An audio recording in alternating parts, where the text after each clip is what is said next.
ఈరోజు మన రాష్ట్ర రాజకీయాలు చూసుకుంటే అన్ని పార్టీలు బీజేపీతో పొత్తులన్నా పెట్టుకున్నాయి, తొత్తుల్లాగన్నా ఉన్నారు. తొత్తో ఏదో ఒకటిగా మారారు.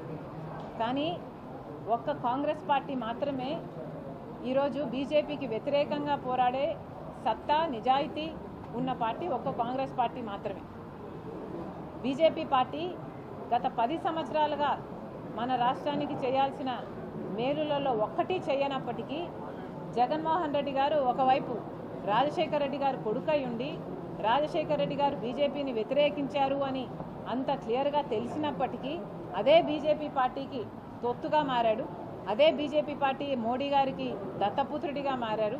ఏది కావాలంటే అది, ఏ బిల్లుకు కావాలంటే ఆ బిల్లుకు మద్దతు ఇచ్చారు. ఎక్కడ పడితే అక్కడ ఏ పోస్ట్ అయినా, అదానికి కావాల్సిన ప్రాజెక్టులైనా, అంబానీకి కావాల్సినది ఏదైనా కూడా చేసుకుంటూ వచ్చారు జగన్మోహన్ రెడ్డి గారు.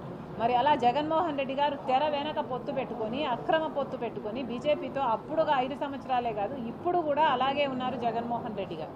బీజేపీని పల్లెత్తి మాట అంటం లేదు జగన్మోహన్ రెడ్డి గారు.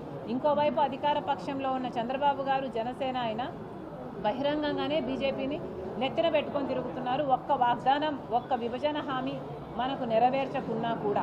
ఇలాంటి పరిస్థితుల్లో రాష్ట్రానికి ఏదైనా మేలు జరగాలి అంటే మన రాజ్యాంగాన్ని కూడా మార్చాలి అని బీజేపీ చూస్తుంది. మన రాజ్యాంగాన్ని మనం సంరక్షించుకోవాలన్నా, మన విభజన హక్కులు మనం తెచ్చుకోవాలన్నా బీజేపీకి వ్యతిరేకంగా పోరాడే పార్టీ అవసరం. అది ఒక్క కాంగ్రెస్ పార్టీ మాత్రమే చేయగలదు.